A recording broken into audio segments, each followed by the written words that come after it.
Lesson 4 पढ़ रहे थे बीएसटी का, बिजनेस स्टडीज का। लेसन 4 में हम लोग पढ़ रहे थे नियोजन। आज हम लोग इसी नियोजन का क्लास आगे करेंगे लेसन 4 में ही। उसके बाद देखेंगे कौन कौन से क्वेश्चन से हैं। आपका फर्स्ट क्वेश्चन आज का है, नियोजन के उद्देश्य बतावें। आपको हम पढ़ाए थे नियोजन क्या है, तो ये बताए थे प्लानिंग करना, सोच विचार कर कार्य करना, कब करना है, कैसे करना है, क्यों करना है, किस लिए करना है, किससे करवाना है, ये सारी चीज़ों को नियोजन बोले थे। अब हम लोग देखेंगे नियोजन का उद्देश्य, यानी उद्देश्य होता है फ्यूचर में क्या क्या करना है, कैसे करना है, इस चीज़ को हम लोग देखेंगे।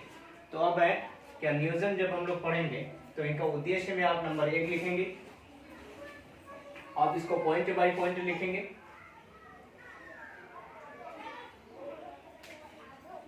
जिनको कॉपी पर याद हो जाएगा तो आप कॉपी से भी लिखकर घर में याद कर सकते हैं। जिनको दिक्कत होगा आप रिकॉर्डिंग को बार बार सुनेंगे, वो आपसे क्लियर हो जाएगी, याद हो जाएगी। तो आप इनका उद्देश्य में अगर देखेंगे तो सबसे पहले होगा, नियोजन व्यवसाय में किसी भी कार्य को सही ढंग से करवाता है। नियोजन क्या करता है, व्यवसाय में किसी भी कार्य को सही ढंग से करवाता है, यानी नियोजन है सोच विचार कर करना कार्य।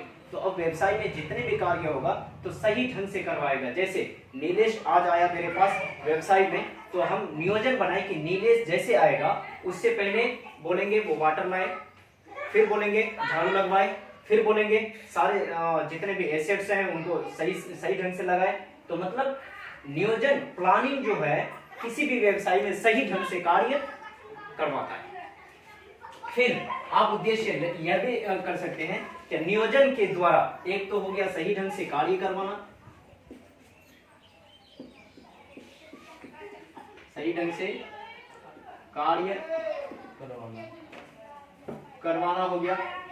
फिर हो गया नियोजन के द्वारा किसी भी व्यवसाय का पूर्वानुमान लगाया जाता है। पूर्वानुमान, नियोजन के द्वारा किसी भी व्यवसाय का क्या लगाया जाता है, पहले से अनुमान लगा लेते हैं यह व्यवसाय किस प्रकार चलेगा, नहीं चलेगा, है ना। मेरा दुकान, मेरा बिजनेस, मेरा फैक्ट्री, मेरा फर्म, मेरा उद्योग किस प्रकार चलेगा या नहीं चलेगा, ये लगाते हैं। फिर नियोजन का यह भी उद्देश्य है, कर्मचारी,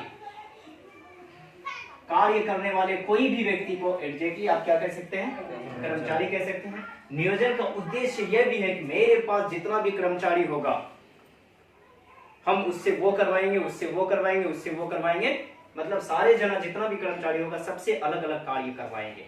यानी नियोजन का यह भी उद्देश्य है कर्मचारी से सही कार्य करवाना।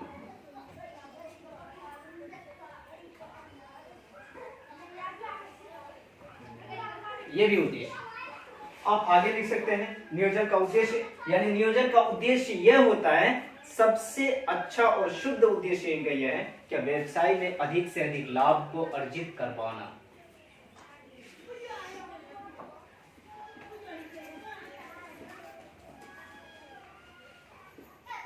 इनका यह भी उद्देश्य है व्यवसाय में अधिक से अधिक लाभ अर्जित करवाना। अब आगे भी लिख सकते हैं, नियोजन का उद्देश्य है समय का बचत करना। नियोजन का उद्देश्य है समय के अनुसार कार्य को करना, है ना। आप अधिक से अधिक लिख सकते हैं, तो इनका उद्देश्य हो जाएगा सही ढंग से कार्य करवाना। फिर नियोजन का उद्देश्य होगा व्यवसाय का पूर्वानुमान, यानी कोई भी बिजनेस चलेगा पहले से हम प्लानिंग कर लेंगे। जैसे अभी पुराने आए, पहले से हम मास्क लगा के आए, क्या कोई मेरा वीडियो देखेगा तो वहां पर आपत्तिजनक सवाल नहीं उठाए, क्या अभी जो है लॉकडाउन है मास्क नहीं पहने, पहले से प्लानिंग करना पड़ता है। अब है कर्मचारी से सही से कार्य करवाना। अब ऐसा नहीं है कि दुकान हम खोल लिए, एक दुकान 4 स्टाफ लाए, कल प्लानिंग करेंगे किसको क्या करना है, फिर आज का मजदूरी जो जाएंगे वो बेकार चले जाएगा, देंगे जिसको भी। तो पहले से हमको प्लानिंग करना है कि जिस व्यक्ति को ला रहे हैं उसको हम कार्य कौन सा देंगे। फिर लाभ अर्जित करना, फिर आप लिख सकते हैं समय का बचत करना, फिर लिख सकते हैं समय के अनुसार कार्य करना। ये आपका क्या हो जाएगा, नियोजन का उद्देश्य हो जाएगा। समझे, समझ में आया। नेक्स्ट क्वेश्चन से है आपका, ये तो आपको जल्दी याद होगा। क्वेश्चन क्या है, नियोजन के प्रकार, यानी प्लानिंग का प्रकार, सोच विचार का प्रकार, 2 टाइप का, एक अल्पकालीन,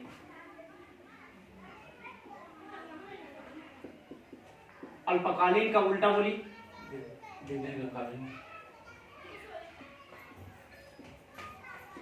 बस, और कुछ नहीं। नियोजन कितने टाइप के होते हैं, एक दूसरा, अब इसका डिफिनेशन अपने से दे देंगे।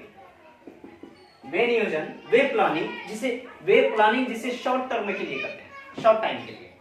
वे नियोजन, वे सोच विचार जिसको छोटे दिन के लिए करते हैं। नहीं मुझे कम दिन के लिए करना है, चलो आज के लिए पहले कर लेते हैं, कल के लिए कर लेते हैं, परसों के लिए कर लेते हैं। एक डगरवा में जितने भी व्यक्ति दुकान चला रहे हैं वो लोग प्रत्येक दिन का नियोजन करते हैं। आज कितना हुआ, कल कितना होगा, कल क्या करना है, परसों क्या करना है, ये करेंगे। ऐसे नियोजन को क्या बोलते हैं?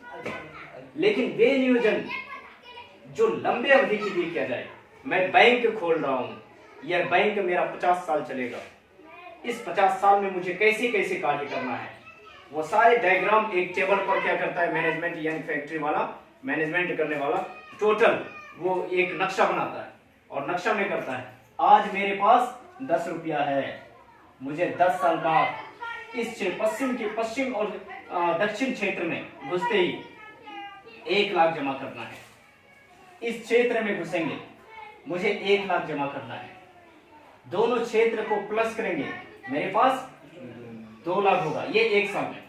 फिर दूसरा साल में हम कहां तक पहुंचेंगे, फिर तीसरे साल में कहां तक पहुंचेंगे। जैसे एक कंपनी सिस्टम बताता है, क्या आज आप जैसे कोई नेटवर्किंग वाला बताता है कि आप किसी कंपनी में ज्वाइनिंग लेते हो, आप 2 आदमी को ज्वाइन करो, यहां आप 10 रुपया कमाते हो, ये लोगों का 5-5 करके मिलेगा, कितना होगा आपके खाते में 20। फिर ये करेगा 2 को, आपके नीचे कितना हो गया अब 4, अब कितना होगा आपको 5 के 20, यानी बढ़ते जाएगा। तो ये लंबे अवधि के लिए प्लानिंग करता है।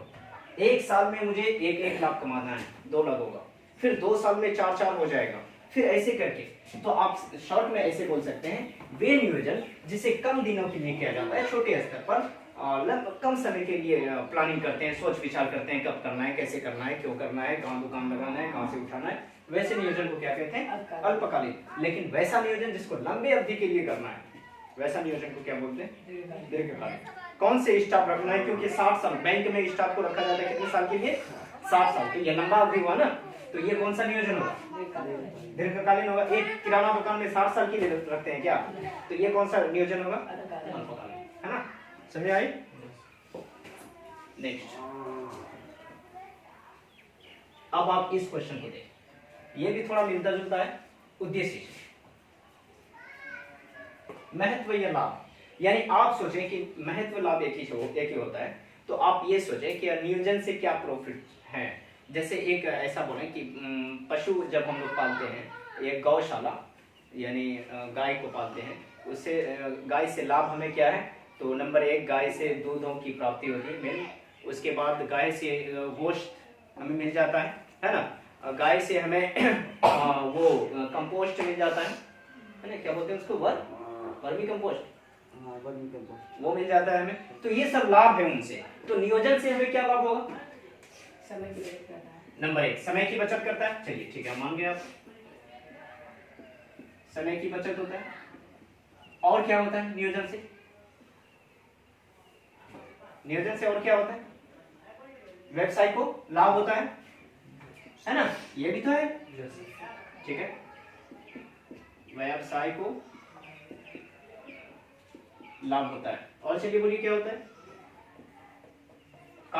कार्य को नियमित किया जाता है, कितना करना है उतना ही करना है ना। पहले से समय और रूट बना लेंगे, पहले से अगर हम बना लिए कि हम जो बिल्डिंग बनवा रहे हैं वो बिल्डिंग में हम क्या देंगे, अगर ऐसा बोले कि नहीं 8 बजे आपको आना है, 6 बजे जाना होगा, तो 8 से 6 काम उसको करना ही पड़ेगा, है ना, नियमित समय हो जाता है। चलिए ये भी मान गए। अच्छा और भी कुछ होता है, व्यवसाय को लाभ हो जाता है, अब श्रमिकों की समस्या को दूर हाँ, कर्मचारी का चयन सही से हो जाता है, या फिर कर्मचारी से सही से कार्य करवाया जाता है ना, कर्मचारी से कार्य सही से हो जाता है।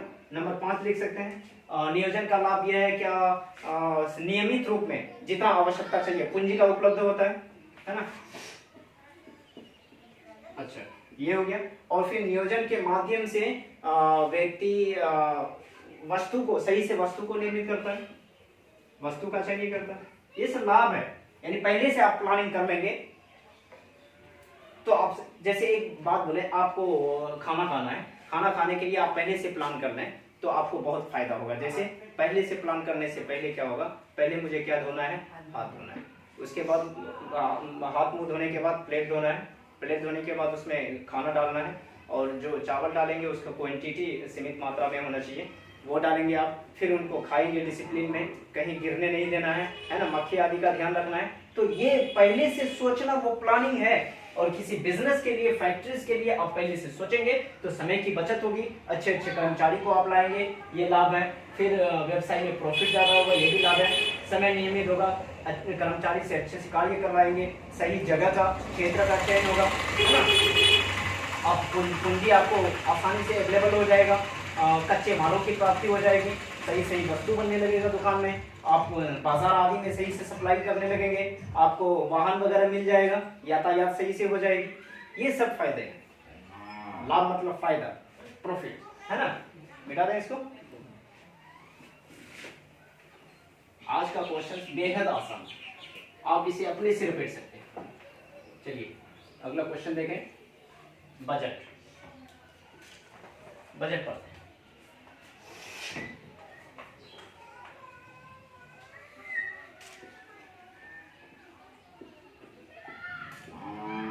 अत्यधिक सिंपल क्वेश्चन है बजट। आप एक चीज सुन रहे होंगे, सभी कोई सुनता है इस चीज को, सभी सुनते हैं, मतलब किसी न्यूज वगैरह में क्या सरकार के द्वारा सन 2020 का बजट को जारी किया गया। इस साल का बजट, सरकार बजट में ये लाएगा, सरकार का बजट ये है। तो मतलब ये है किसी वर्ष में, आप सिंपल जाने, ये बजट घर में भी होता है।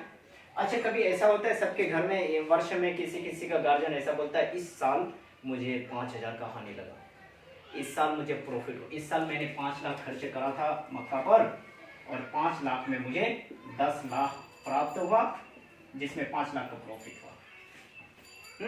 है ना, ऐसा करता है। तो सरकार भी वैसा ही करता है कि अभी क्या है, सन 2020 है, आने वाला क्या होगा, 2021 होगा। अब 2021 में सरकार कौन कौन से कार्य करेगा, उसे एक डायरी बनाकर सरकार आएगा, माइक पर सुना देगा, मैं इतना करोड़ रुपया इसमें खर्च करूंगा, इतना करोड़ इसमें खर्च करूंगा, इतना करोड़ मेरा यहाँ से आमद होगा, इतना टैक्स हम वहां से वसूलेंगे। और वर्ष के लास्ट में फिर वो जनता को हिसाब देगा कि मेरे पास 1,000 रुपया आया था, मैंने खर्च 800 किया, आपके देश में कितना रुपया जमा है, 200 जमा है। या फिर 1,000 आया था, मैंने खर्च 2,000 किया, तो आपके देश पर कर्जा कितना है, 1,000। यही आय व्यय, प्रॉफिट एंड लॉस का हिसाब किताब करने की प्रक्रिया को क्या कहते हैं, बजट। समझाया? मतलब ऐसा कर सकते हैं आप, किसी भी वर्ष में कितना इनकम आया और कितना एक्सपेंस हुआ, यानी कितना आय आया और इसके अपोजिट में कितना व्यय हुआ, इसको क्या कहते हैं, बजट। आय इनकम होता है, खर्च हुआ, और ये क्या हुआ, एक्सपेंस, खर्च। किसी भी वर्ष में आय व्यय से संबंधित अनुमान लगाकर उसे प्रस्तुत करना, या फिर आय व्यय का ब्यौरा को प्रस्तुत करना, या आय व्यय का मूल्यांकन करना, या आय व्यय का सही रूपरेखा को प्रदर्शित करना, दर्शाना, स्पष्ट करना, उसे क्या कहते हैं, बजट कहते हैं। हो जाएगा, है ना, सिंपल है। बजट क्या है, आय व्यय का खाता तैयार करना, क्या कहते हैं, इसको बजट कहते हैं। किसी भी वर्ष में, किसी भी माह के लिए सरकार जो बजट, मतलब आय व्यय की स्थिति, लाभ हानि की स्थिति को दर्शाते हैं, कितना आया मेरे पास, कितना गया, इसी को क्या कहते हैं, बजट कहते हैं। आप दूसरा शब्द लिख सकते हैं, पैराग्राफ चेंज करिए और दूसरे शब्द लिख सकते हैं, दूसरे शब्द। अगर परिभाषा आपके पास नहीं हो तो क्या मानेंगे, दूसरे शब्दों में हम ये कह सकते हैं कि जब किसी भी क्षेत्र में, किसी भी पारिवारिक में, किसी भी गवर्नमेंट के पास, सरकार के पास जितना खर्च होता है, यहाँ आय व्यय लिखे, आप शब्द को हटा दें, यानी शब्द को चेंज कर दें, जितना खर्च होता है और जितना लाभ जमा होता है, इन सभी का हिसाब जनता के सामने पेश करना, या इन सभी का हिसाब किताब करना लाभ हानि का, उसको क्या कहते हैं? बजट कहते हैं। अब फिर इनको प्रारूप चेंज करिए, फिर लिखिए इस प्रकार, उसी वर्ड को घुमाइए, इस प्रकार हम ये कह सकते हैं कि आय व्यय को प्रस्तुत करना क्या कहते हैं? बजट कहते हैं। थोड़ा सेंटेंस चेंज हो, आंसर वही हो, थोड़ा सेंटेंस वर्ड चेंज है ना। जैसे आवश्यकता एक में लिखेंगे, दूसरे में लिख देंगे जरूरत, वर्ड को चेंजेस करेंगे, आपका आंसर क्लियर हो जाएगा। सिर्फ वर्ड्स को चेंज करेंगे, है ना। ये हो गया। अच्छा आप ये बताएं, इसका आंसर तो समझे क्या? वर्ष में मतलब आय एंड व्यय को प्रदर्शित करना ही क्या है? बजट है, राइट। आप इनका विशेषता जाने दो। चलिए विशेषता हम नहीं बोलेंगे, आप अपने से बोलें। क्या होगा? विशेषता number 1, number 2, number 3, number 4, number 5 लिख सकते, जितना भी लिखते हैं। नंबर 1 में विशेषता यह है बजट का, बजट लाभ हानि को दर्शाता है, राइट। लाभ एंड हानि को दर्शाता। अब दर्शाएगा ही क्यों नहीं? लाभ हानि को नहीं दर्शाएगा। मेरे पास 10 रुपया आया, 5 रुपया गया, इनको जब प्रस्तुत करेंगे तो कितना प्रॉफिट हुआ मेरे पास? 5 हुआ। इन 10 आया, 5 गया, 5 लाभ हानि को दर्शा। नंबर 2, बजट के माध्यम से किसी भी वर्ष का खर्च को दर्शाया जाता है।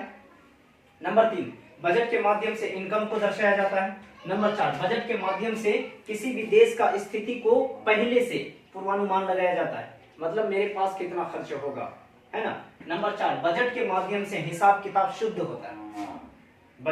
बजट यानी पूरा हिसाब किताब करने की प्रक्रिया को क्या कहते हैं? बजट। तो बजट के माध्यम से हिसाब किताब शुद्ध होता है। नंबर नेक्स्ट लिख सकते हैं, बजट के माध्यम से किसी भी प्रकार का मतलब ऐसा बोले छल कपट नहीं होती है, ये भी विशेषता है। बजट देश के लिए लाभ को दर्शाता है, मतलब लाभदायक होता है बजट। ये 2-3 पॉइंट करते हैं, ये आपका होगा। फिर नेक्स्ट आप इसमें ऐसा लिख सकते हैं, बजट के प्रकार, तो प्रकार लिख सकते हैं।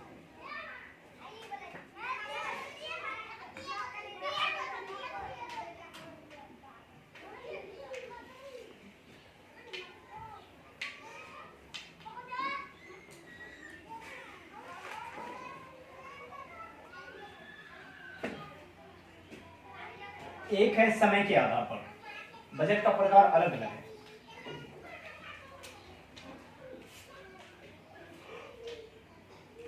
समय के आधार पर, और ये ऑब्जेक्टिव क्वेश्चन करता है इनका। एक है 2 कार्य के आधार पर,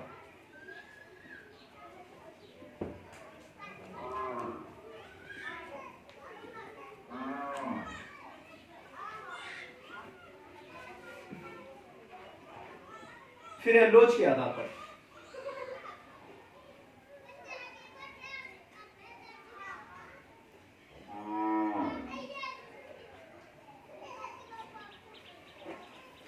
मुख्यतः 3 जाने। अब समय के आधार पर आप जब जाएंगे तो 3 होगा, A, B, C, यानी 1, 2, 3। एक होगा लंबी budget,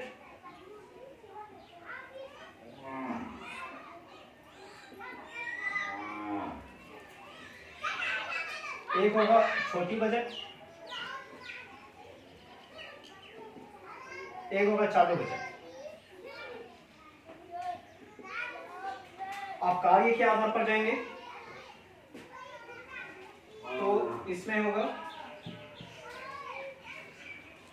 A, D, C, D, E, F, यानी 1, 2, 3, 4, 5, 6, यानी 6 बजट। और नंबर 1 में होगा विक्रय बजट,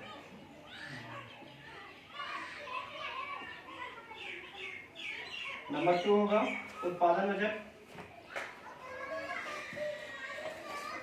नंबर 3 होगा पूंजीगत, नंबर 4 होगा रोकड़, नंबर 5 होगा क्रय, नंबर 6 होगा मास्टर। आप लोच के आधार पर जाएंगे, लोच के आधार पर दो, एक अस्थाई और दूसरा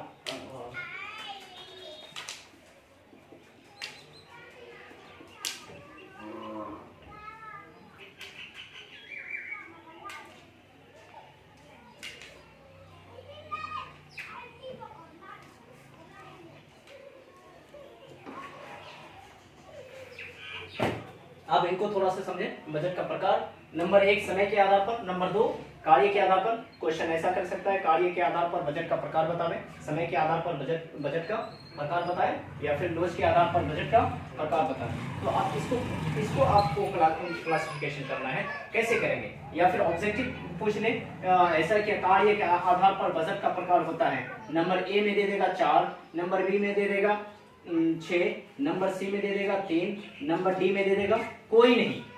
आप किस पे टिक मारेंगे? नंबर बी पर। 4 ऑप्शन देगा बी पर। चूंकि अगर बोलेगा कार्य के आधार पर बजट के कितने टाइप्स हैं तो कितने होगा? 6। आप इस पर मानेंगे, ठीक है। आप आगे देखें कि बजट का प्रकार, नंबर 1 किसके आधार पर? समय के आधार पर, नंबर 2 कार्य के आधार पर, नंबर 3 लोच के आधार पर। आप इसको देखो, यहाँ पर देखेंगे आप तो समय के आधार पर 3 टाइप्स हैं बजट के। नंबर 1 लंबी बजट, वह बजट जो लंबे अवधि के लिए बनाए जाते हैं, लंबे दिनों के लिए बनाए जाते हैं। हमें लंबा दिन के लिए कार्य करना है, आय व्यय अर्जित करना है, उसे क्या कहते हैं? लंबी बजट। वह बजट जो कम दिनों के लिए होता है उसको, वह बजट जो कभी होता है कभी नहीं होता है उसको चालू बजट। फिर इसको करेंगे विक्रय बजट, यानी जो बेचे गए वस्तु के आधार पर जो लिस्ट बनाते हैं उसको कहते हैं विक्रय। उत्पादन के आधार पर लिस्ट बनाते हैं उसको, पूंजी के आधार पर लिस्ट बनाते हैं उनको, कैश के आधार पर बनाते हैं तो उसको क्रय यानी वस्तु खरीदने के आधार पर बनाते हैं उसको क्रय बजट। और मास्टर बजट यानी सभी चीजों का मिश्रण के आधार पर बनाते हैं तो उसको कहते हैं मास्टर बजट। फिर लोच के आधार पर अगर जाएंगे तो एक होता है अस्थाई और एक होता है अस्थाई। वे बजट जिसे अस्थाई निश्चित रूप से तैयार किया जाता है उसे, और लंबे अवधि के लिए, जैसे आप एसेट्स से पढ़े थे, फिक्स एसेट्स और करंट एसेट्स, तो वो हो जाएगा चालू संपत्ति और अस्थायी संपत्ति। तो वह बजट जिसे लंबी अवधि के लिए और निश्चित रूप से बनाए जाते हैं उसे क्या कहा जाता है? चालू बजट। और वे बजट जिसे लंबी अवधि के लिए नहीं, कम से कम अवधि के लिए, छोटा अवधि के लिए बनाए जाते हैं उसको क्या कहते हैं? ये ठीक है। आज का क्लास यहीं तक, फिर कल नेक्स्ट क्लास देखेंगे, फिर सभी को देर टाइम में बताएंगे आप लोगों को। चैप्टर 4 का कुछ और भी क्वेश्चन रह गया है, फिर चैप्टर 5 में जाएंगे। आपको किसी को भी कोई प्रॉब्लम हो तो आप लोग कमेंट क्या करें व्हाट्सएप पे, फिर सभी को समझाएंगे।